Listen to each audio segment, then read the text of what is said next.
Kenapa engkau memiliki foto anakmu di dinding rumahmu? Karena saya untuk keindahan dan untuk kenang-kenangan. Kata Biasa, keindahan hiasan dan kenangan. kenang-kenangan. Apakah Katolik tidak Iya. bisa mengenang dengan cara seperti itu? Bisa. Saya tidak mengatakan tidak bisa loh, Pastor. Itu Dari yang tadi pertama. saya tidak anti Makanya patung. jawaban Iya. saya dari jawabanmu.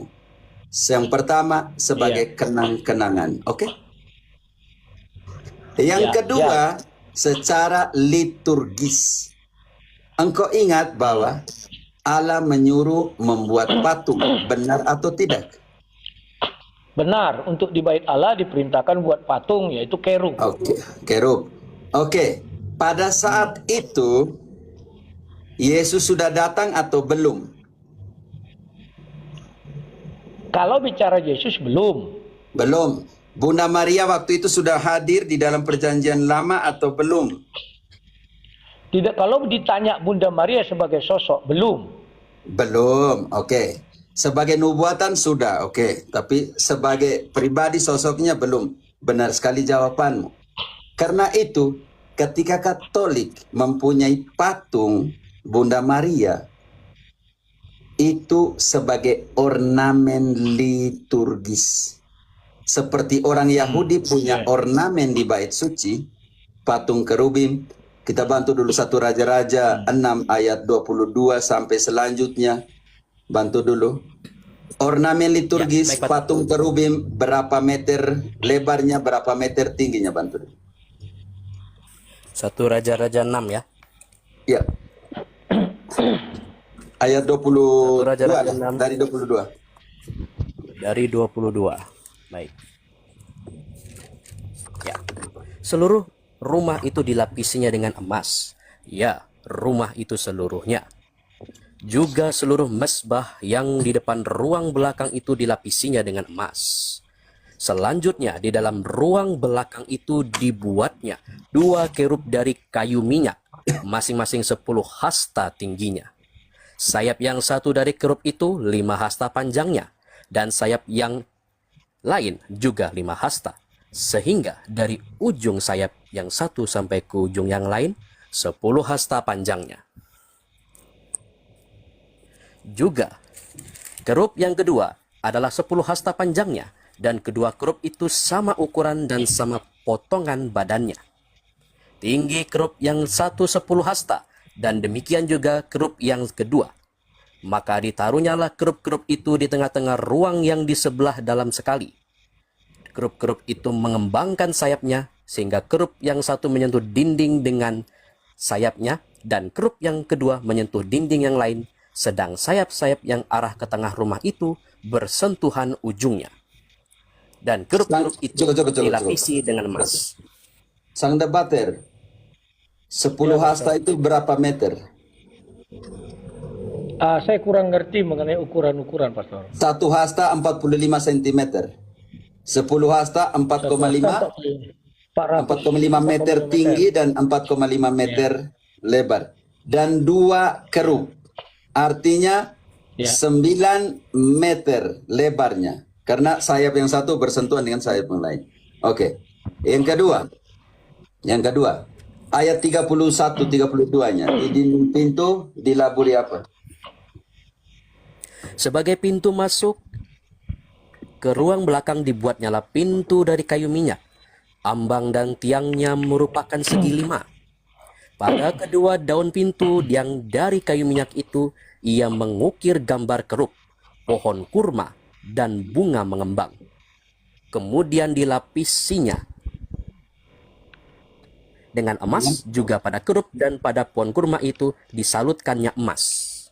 Artinya sang debater, kalau ukiran itu ditaburi dengan emas, maka dia akan jadi patung atau figur atau tidak? Tetap patung. Tetap patung, benar sekali. Sekarang Keluaran 20 ayat 18. Tuhan menyuruh membuat kerub untuk taruh di mana? Keluaran 20 ayat 18. Seluruh bangsa itu menyaksikan guru mengguntur kilat sabung menyabung, sangkakala berbunyi dan gunung berasap. Frater, 25 Ya. ayat 18. Oke, 25 berarti, bukan 20. Iya, saya salah. 20 nanti ayat 4 yang mereka bilang patung-patung semua. Oke. 25:18. Dan haruslah kau buat 2 kerup dari emas. Kau buatlah itu dari emas tempaan pada kedua ujung tutup pendamaian itu. Lanjut. Buatlah 1 kerup pada ujung sebelah sini dan 1 kerup pada ujung sebelah sana. Seiras dengan tutup pendamaian itu, kamu buatlah kerup itu di atas kedua ujungnya. Kerup-kerup itu harus mengembangkan kedua sayapnya ke atas, sedang sayap-sayapnya menudungi tutup pendamaian itu dan mukanya menghadap kepada masing-masing. Kepada tutup pendamaian itulah harus menghadap muka kerup-kerup itu. Lanjut, Frater. Haruslah kau letakkan tutup pendamaian itu di atas tabut, dan dalam tabut itu engkau harus menaruh loh hukum yang akan kuberikan padamu. Dan di sanalah aku akan bertemu dengan engkau, dan dari atas tutup pendamaian itu, dari antara kedua kerup yang di atas tabut hukum itu, aku akan berbicara dengan engkau tentang segala sesuatu yang akan kuperintahkan kepadamu untuk disampaikan kepada orang Israel. Sang Dapater, Allah berbicara kepada Musa, dia akan berbicara kepada Musa di antara kedua patung kerup itu. Bilangan 21 ayat 8 dan 9. Yahweh menyuruh membuat patung ular. Barang siapa yang melihat patung itu, patung ular itu akan sembuh. Oke. Dalam pengertian ini masih banyak lagi, nanti kita bisa lihat di 1 Samuel 6 ayat 1 sampai 5 dan semua, ketika Yahweh bilang, kembalikanlah tabut perjanjian dari tanah bangsa-bangsa di luar Israel. Kita lihat ya. Nanti Tuhan bilang kembalikanlah dengan patung tikus emas. 1 Samuel 6 ayat 1 sampai 5. Kita lihat contoh dulu bagaimana posisi patung pahatan gambar di dalam kitab suci. 1 Samuel 6 ayat 1 Ayat sampai 5. 1 sampai 5. Oke. Setelah 7 bulan lamanya, tabut Tuhan itu ada di daerah orang Filistin. Maka orang Filistin itu memanggil para imam dan para petenung, lalu berkata kepada mereka, apakah yang harus kami lakukan dengan tabut Tuhan itu? Beritahukanlah kepada kami, bagaimana kami harus mengantarkannya kembali ke tempatnya. Lalu kata mereka, apabila kamu mengantarkan tabut Allah Israel itu, maka janganlah kamu mengantarkannya dengan tangan hampa, melainkan haruslah kamu membayar tebusan salah kepadanya. Maka kamu akan menjadi sembuh, dan kamu akan mengetahui mengapa tangannya tidak undur daripadamu. Sesudah itu bertanyalah mereka, apakah tebusan salah yang harus kami bayar kepadanya? Sang Debater, ini poin penting. Mulai pelan-pelan, orang di luar Israel mulai bertanya, bangsa-bangsa yang bukan Israel tanya, apa yang harus kami buat untuk menebus kesalahan kami? Apa kata Yahweh? Menurut jumlah raja-raja kota orang Filistin, 5 borok emas dan 5 tikus emas. Sebab itulah yang sama menimpa kamu sekalian dan raja-raja kotamu. Lanjut. Jadi, buatlah gambar borok-borokmu dan gambar tikus yang merusak tanahmu, dan sampaikanlah hormatmu kepada Allah Israel. Mungkin ia akan mengangkat daripadamu, daripada Allahmu, hanya kecil, dan daripada tanahmu tangannya yang menekan tangan dengan berat. Oke, pertanyaan saya dulu untuk Debater. Saya terima kasih untuk sudah sopan santun semua. Saya juga bangga ya. Dalam banyak dong Protestan yang baik dalam sopan santun begini. Oke, kita selesaikan dalam perjanjian lama dulu. Di dalam perjanjian lama ada 2 terminologi. Ketika Allah melarang untuk membuat berhala, dia menggunakan kata apa di situ? Dia menggunakan kata pesel. Contoh yang paling nyata ada di Keluaran 20 ayat 4. Ketika dia bilang jangan pakai, kalau TB2 sang debater, ada perbedaan antara TB1 dan TB2. Di terjemahan lama di TB1 menggunakan patung, sedangkan di TB2 menggunakan berhala. Sang debater, engkau terima yang mana nih terjemahan lain? Yang pertama atau yang kedua? Engkau sebagai Protestan, engkau sekarang saya ingin tanya dulu di Keluaran 20 ayat 4 di TB lama, kita baca dulu TB lama, Friska dan Frater siap TB2 supaya di antara lain ada dua perbedaan menerjemahkan. Engkau sebagai sang debater, engkau lihat di sini ada apa sih sebenarnya? Friska TB lama dulu. Ya. Keluaran 20 ayat 4. Jangan membuat bagimu patung yang menyerupai apapun yang ada di langit di atas, atau yang ada di bumi di bawah, atau yang ada di dalam air di bawah bumi. Oke, sekarang ke TB baru yang dikeluarkan oleh lain juga. Apakah dia pakai patung atau bukan, sang debater? Engkau harus lihat sini, saya butuh engkau pendapat juga sebentar. Baik, Keluaran 20 ayat 4 TB2. Jangan membuat bagimu berhala yang menyerupai apapun yang ada di langit di atas, atau yang ada di bumi di bawah, atau yang ada di dalam air di bawah bumi. Sang debater, engkau coba dalam dua posisi terjemahan ini, engkau pakai yang mana? Yang dikeluarkan baru oleh TB2 oleh Lai, atau yang kau pakai terjemahan lama oleh TB1 oleh Lai juga? Engkau pakai yang mana?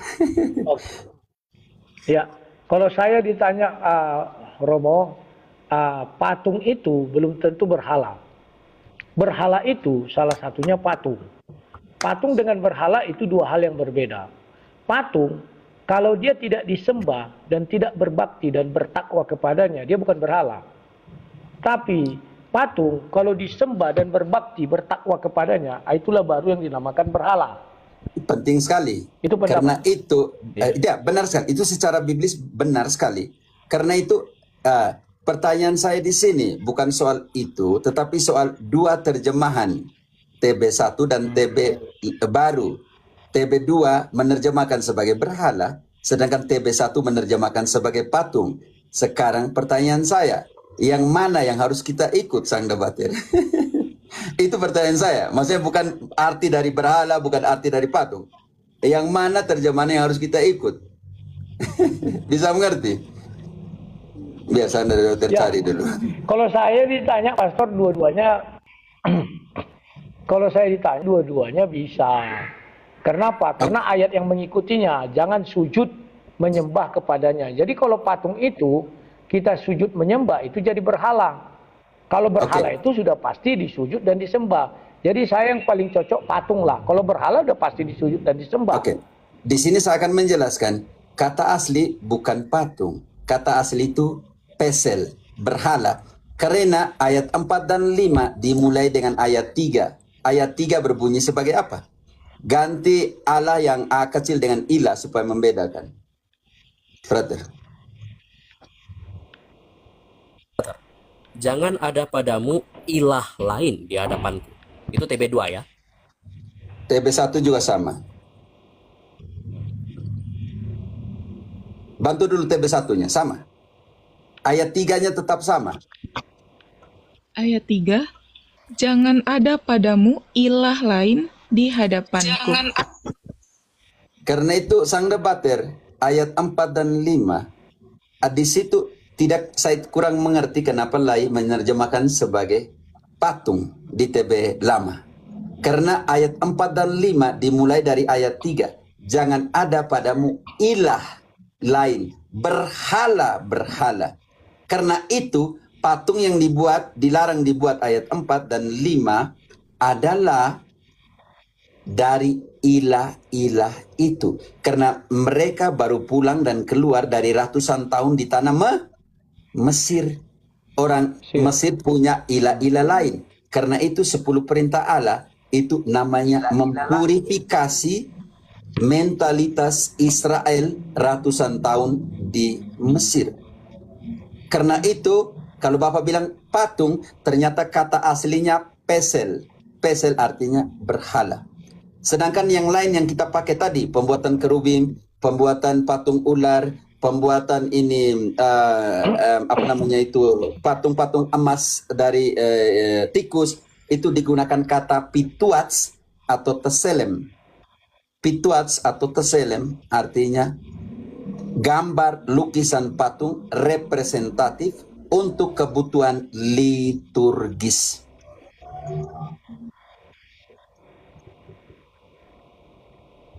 Sang Bater, kalau kita analisa Ya, kalau analisa Keluaran 20 ayat 4, itu adalah yang pertama. Larangan pertama, jangan buat patung. Kalau kita mau pakai itu, oke? Pakai yang Bapak punya logika tadi, saya pakai logika Imahen. Jangan buat patung. Artinya, tidak boleh ada patung apapun yang pertama larangan. Ayat 5, larangan kedua, jangan kau sembah patung itu. Di situ penting sekali menekankan dua larangan, bukan satu larangan. Larangan pertama ayat 4 dibaca lagi. Larangan pertama. Karena dia pakai kata larangan, jangan, artinya itu adalah larangan pertama. Kita baca di ayat 4 dulu. Frateratu gitu. Oke, TB2, jangan membuat bagimu berhala yang menyerupai apapun yang ada di langit di atas, atau yang ada di bumi di bawah, atau yang ada di dalam air di bawah bumi. Sang Debatir, engkau bagi saya mengerti dalam konteks ini, larangan pertama adalah jangan buat patung apapun. Sekarang larangan kedua ayat 5. Jadi di situ tidak bisa ada hanya atau satu larangan. Sedangkan larangan pertama jangan buat patung. Larangan kedua jangan sembah patung itu. Arti ada berapa larangan di situ, Om? Ada dua. Yang selalu diserang kepada kekatolikan itu seolah-olah hanya satu larangan. 3. Ya ada 3, bayangkan. Dan bukan hanya satu. Sedangkan 3 larangan. Dan ada 3 larangan. Ya, karena itu ada 3 larangan. Karena itu yang selalu diserang kepada patung-patung yang ada di Katolik hanya ayat 5. Sedangkan ayat 4-nya tidak diikuti larangan, yaitu jangan buat patung apapun. Jadi itu perjanjian lama dulu, Om Debater, Sang Debater. Nah, terima kasih engkau sudah tabah untuk mendengarkan. Dalam konteks seperti ini, di dalam Yudaisme harus dibedakan antara dua kata itu. Pesel, berhala, dan teselem atau pituats adalah patung representatif untuk kebutuhan liturgis atau yang dinamakan ornamen liturgis. Karena itu selalu ada di tempat suci, di bait suci atau di kemah suci. Atau bagaimana, Sang Narapi? Saya belum masuk perjanjian baru nih. Ya, kalau saya dari dulu memang tidak mempermasalahkan itu, Pastor. Kenapa tidak mempermasalahkan? Karena saya tahu konsepnya. Yang tidak bisa itu saya buat sebuah patung, contoh patung ayam. Terus saya sujud kepadanya, sudah itu saya berbakti dan beribadah kepadanya. Itu nggak boleh. Nah itu kalau itu saya paham. Dan dari dulu saya juga punya kanal. Setiap orang menyudutkan Katolik mengenai patung, jawaban saya selalu begitu. Di bait Allah ada patung kerub. Kenapa Allah memerintahkan untuk dibuat patung di dalam baitnya? Dari dulu saya memang nggak mempermasalahkan patung. Itu apa? Om Debater kan jadi lucu. Berapa kali Yesus bilang apa? Saya sudah paham. Perdana? Cuman yang saya tanyakan tadi kan saya akan Pastor masuk bilang Bunda Maria, saya tertarik itu. Kan memang waktu Yesus. Oke, sebentar saya akan masuk ke sana. Pertanyaan saya, Yesus dan gereja perdana, mereka berapa kali sih masuk bait suci? Sorry, sinyalku kayaknya kurang bagus karena hujan. Oh ya, tidak apa. Sang Debater, berapa kali Yesus dan para rasul dan gereja perdana masuk bait suci?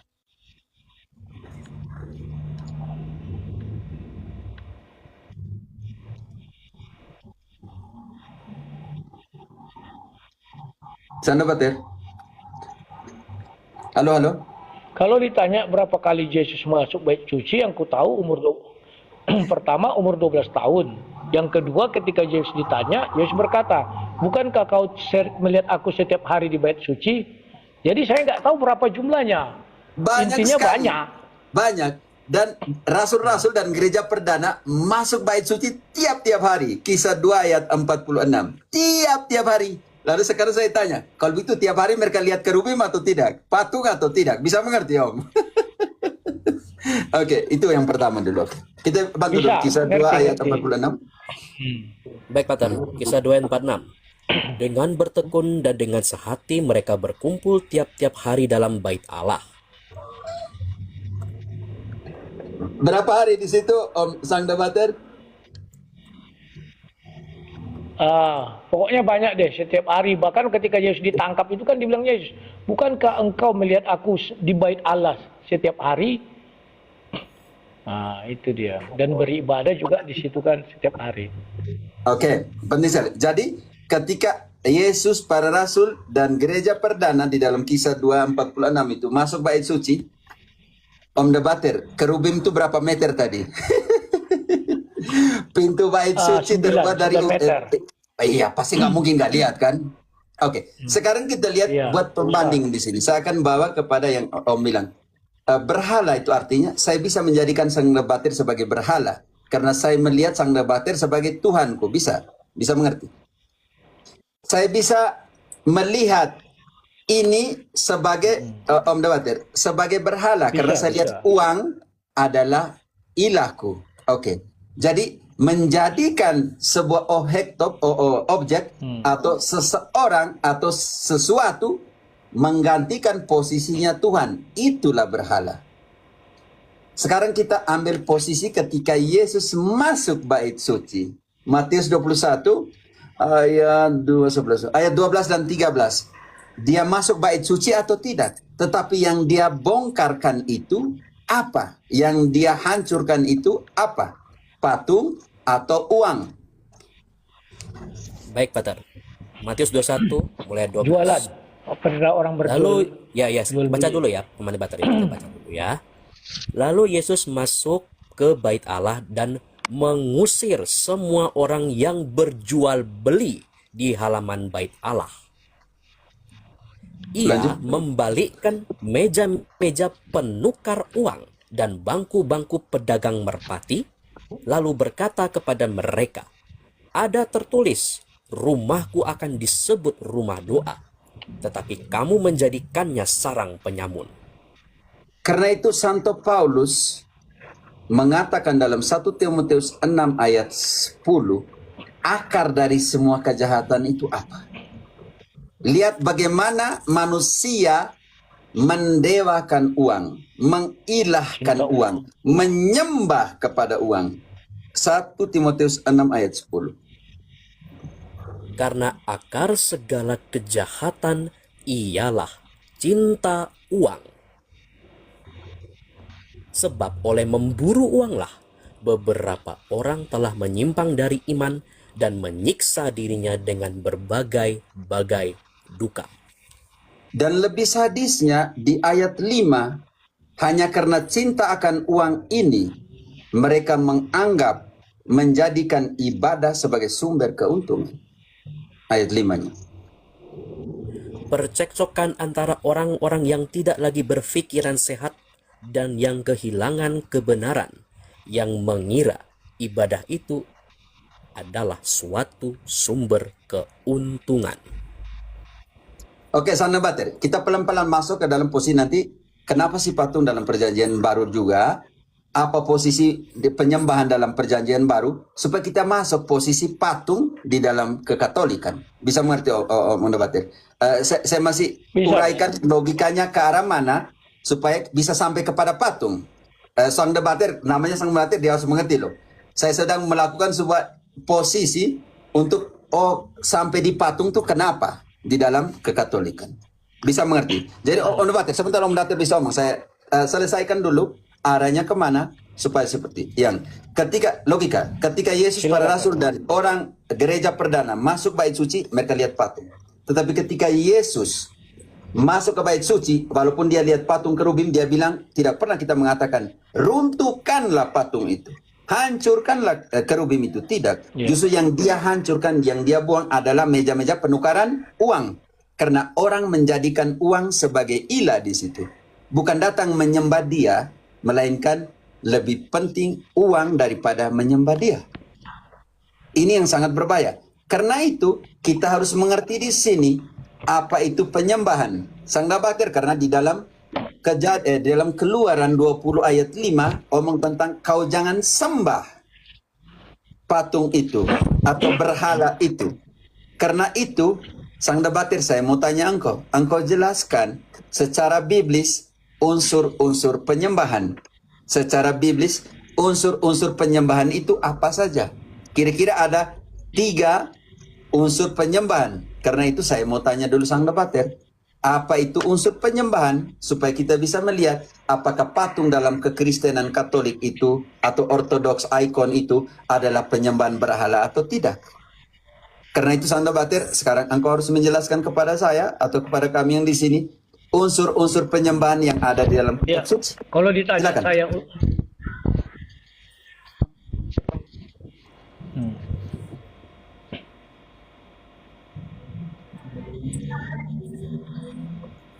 Sinyal ya, Sang Nabatir, saya tidak dengar, maaf.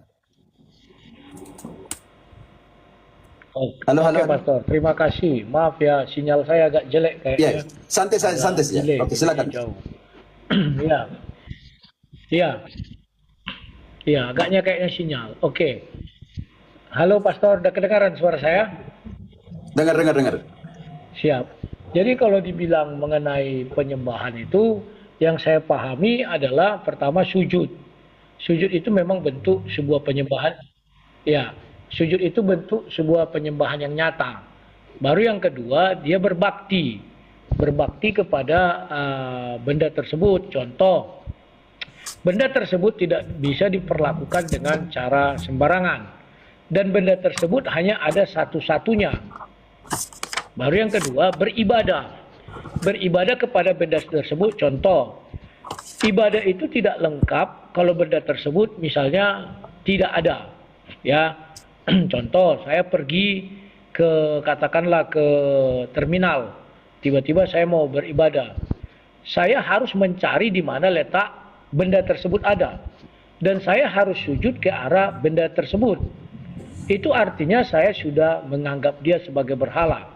Karena tanpa adanya benda itu dan tanpa menghadap kepada dia, saya tidak dikatakan sedang beribadah atau berdoa kepada Tuhan. Tetapi kalau ketika saya membuat sebuah patung, ya, dan ketika saya pergi jauh dari patung itu dan saya tidak perlu mencari di mana dia, itu saya dikatakan tidak berbakti dan beribadah kepada dia, bahwa itu bukan berhala saya. Itulah kira-kira gambarannya, Pastor. Oke. Sekarang sangat penting penyembahan dan kultus liturgis. Harus mengerti itu dulu. Jadi bagi orang Israel harus ada 3 unsur dalam penyembahan. Imam, altar, dan kurban. Keluaran 29 ayat 36-37 mengungkapkan 3 unsur penyembahan yang harus 3 unsur yang harus ada dalam penyembahan kepada Allah. Altar, kurban, dan imam. Baik, Keluaran 29 ayat 36. Tiap-tiap hari haruslah engkau mengolah seekor lembu jantan menjadi kurban penghapus dosa untuk mengadakan pendamaian. Dan haruslah kau sucikan mezbah itu dengan mengadakan pendamaian baginya. Haruslah engkau mengurapinya untuk menguduskannya. 7 hari lamanya haruslah engkau mengadakan pendamaian bagi mezbah itu. Haruslah engkau menguduskannya, maka mezbah itu akan menjadi maha kudus. Dan siapa yang melakukan penyembahan itu? Altar sudah dikatakan, kurban anak domba. Tapi sekarang siapa yang harus merayakan ibadah penyembahan itu? Ayat 35. Ayat 35, maka haruslah kau perbuat demikian kepada Harun dan kepada anak-anaknya, tepat seperti yang kuperintahkan kepadamu. Selama 7 hari haruslah kau tahbiskan mereka. Jadi sang debater untuk mengkategorikannya sebagai penyembahan kepada Allah harus punya unsur altar, harus punya unsur imam, dan harus punya unsur korban. Sandingkan ke Ibrani 9 ayat 6. Siapa yang melakukan ritus penyembahan? Ibrani 9 ayat 6. Demikianlah caranya tempat yang kudus itu diatur. Maka para imam senantiasa masuk ke dalam kemah yang paling depan untuk melakukan ibadah mereka. Tetapi Sang debat ke dalam cukup. Ya. Cukup. Nanti kemah Maha Kudus dan semuanya itu.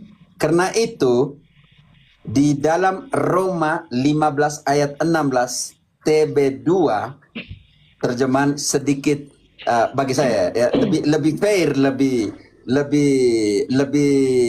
bahasa Spanyol, maaf saya kadang lebih jujur. Di dalam Roma 15:16 kita akan mengetahui siapa itu Santo Paulus. Oke, Roma 15 ayat 16 TB2. Untuk menjadi pelayan Kristus Yesus bagi bangsa-bangsa lain sebagai imam dalam pemberitaan Injil Allah, supaya bangsa-bangsa lain dapat diterima oleh Allah sebagai persembahan yang berkenan kepadanya, yang disucikan oleh Roh Kudus. Karena dia imam, sang debater, di situ dikatakan Santo Paulus itu pendeta atau imam? Yang barusan kita baca. Imam. Imam. Tugasnya seorang imam ada di mana? Karena dia ada tugasnya di situ, dia punya hak. Di dalam 1 Korintus 9 ayat 13. Dia melayani apa? 1 Korintus 9 ayat 13. Tidak tahukah kamu bahwa mereka yang melayani dalam tempat kudus mendapat penghidupannya dari tempat kudus itu? Dan bahwa mereka yang melayani mezbah mendapat bagian mereka dari mezbah itu? Sang debater, pertanyaan saya dengan kejujuran karena sikapmu sangat baik, berjujur. Saya senang, saya bangga ada orang ke kiri Protestan seperti itu. Di situ Paulus menekankan pelayan mezbah, pelayan altar, pelayan tempatku kudus. Secara biblis teologis siapakah pelayan mezbah itu? Imam atau pendeta? Imam. Maaf Pastor, sebenarnya saya sebentar Pastor, dari dulu saya dengan tegas menolak pendeta, dan itu selalu saya kumandangkan. Pendeta itu hanya ada di kuil-kuil. Itu dari dulu saya katakan. Bahkan saya katakan tidak ada pendeta agung, yang ada adalah gembala agung atau imam agung. Jadi kalau Tuhan Yesus datang nanti, pendeta ini ke neraka semua. Dan mereka itu tidak jangan nanti mereka marah engkau lah.